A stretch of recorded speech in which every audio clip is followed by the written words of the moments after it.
my God! Wow!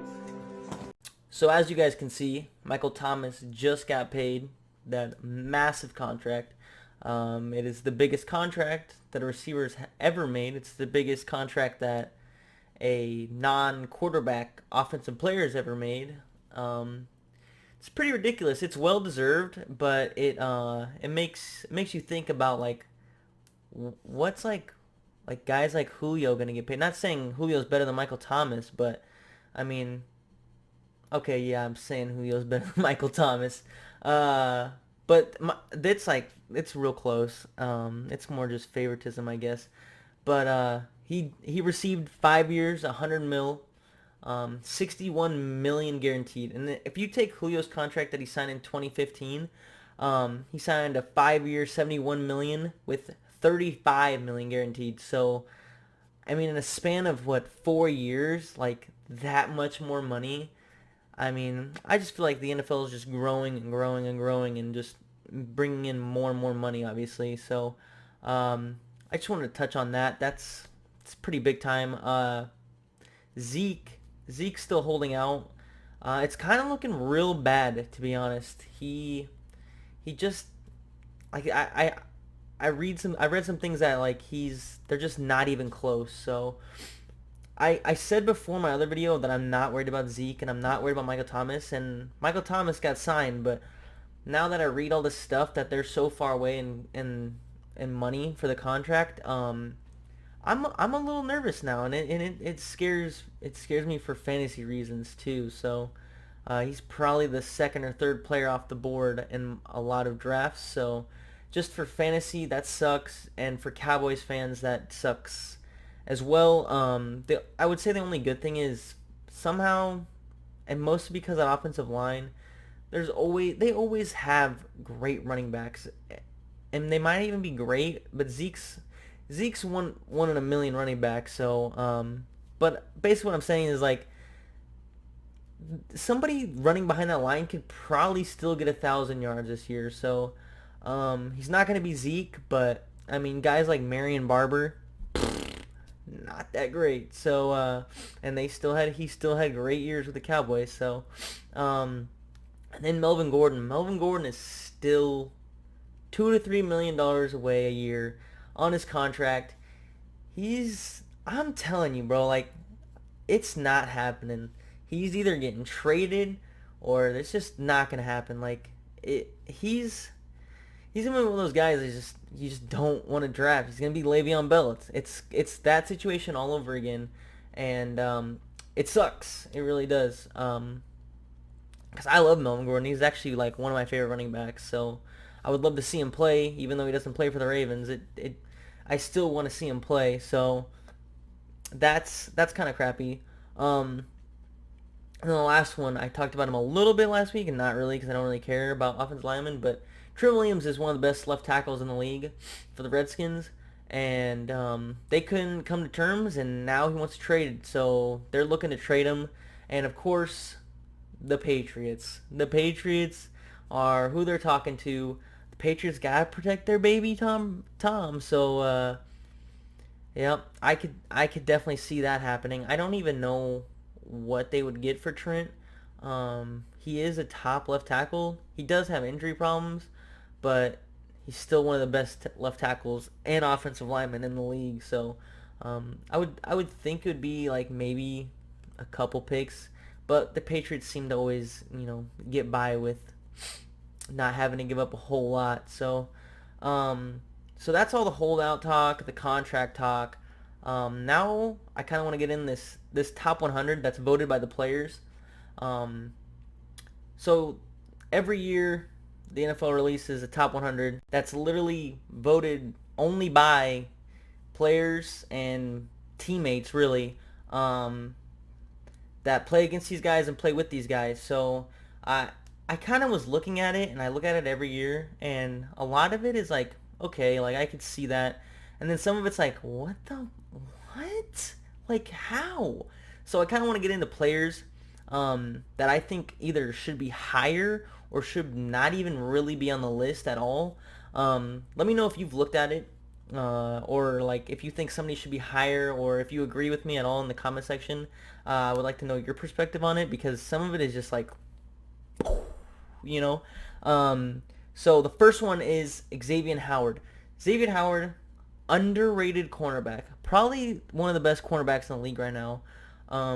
He led the league with 7 interceptions, and he also allowed the league low 62.6 passer rating. So and that's out of all the cornerbacks. So he's he was like statistically one of the best corners last year, and they have him ranked 55. So I mean, there's corners before him that are just like, okay, like, but a guy like Xavier Howard, who's on the Dolphins, and people don't really know him, I guess. I mean, players should know him if they're going against him 16 times a year. So, I don't know. I personally think he should be ranked higher than 55.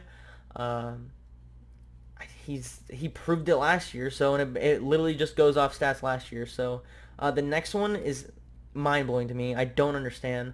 Byron Jones got ranked 97, bro. 97? He's so shut down. Like, it's, oh my gosh. Byron Jones plays for the Cowboys. He's literally the most athletic corner I've ever seen. Like, his combine was ridiculous.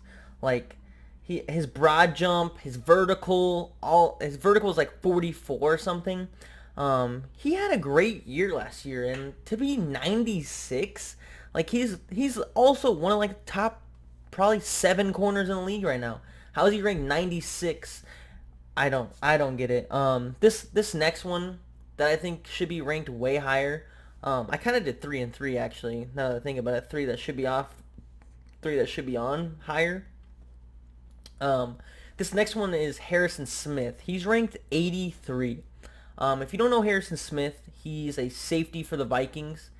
He's so underrated, man. He's one of the best safeties in the league, honestly. Like, he's getting a little older. I think he's hitting 30 right now, or this year, which doesn't mean anything by the way he plays. Like, he's still in his prime. He's still top 3 safety in the league. I think like these young guys like Derwin James and Jamal Adams are obviously gonna probably be better than him eventually. But right now, like he's top 3. I have no doubt in my mind that he's top 3. He's just underrated. Like, how is he 83? There's nobody. He should be, I don't know, maybe like, he's got to be at least like 50, 55, top 55. I don't know. It's ridiculous.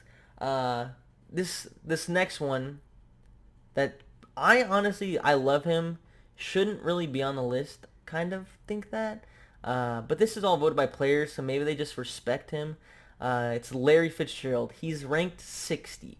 So he's ranked before Jones, Howard, and Harrison Smith. Like, come on, bro. No. Larry had a rough year last year. He played for a shitty offense. Like, that offense was ass. Terrible. Dog shit. Like, no. That's the reason why they had the number 1 pick. They had the worst record in the league. That offensive line was garbage. It's not his fault that he had a crappy year, but it's not even that he had a crappy year. He just didn't have a Larry year. He had 69 receptions, Giggity, giggity. 734 yards, and 6 touchdowns. He usually gets 100 receptions, 1,000 plus yards. In my opinion, he shouldn't be 60. He honestly probably wouldn't even make my top 100 list of like stats last year. People that, like, I just don't know. Like, I don't know. I don't think he would have made my list, and if he would have, it would have been like 95 or back, to be honest.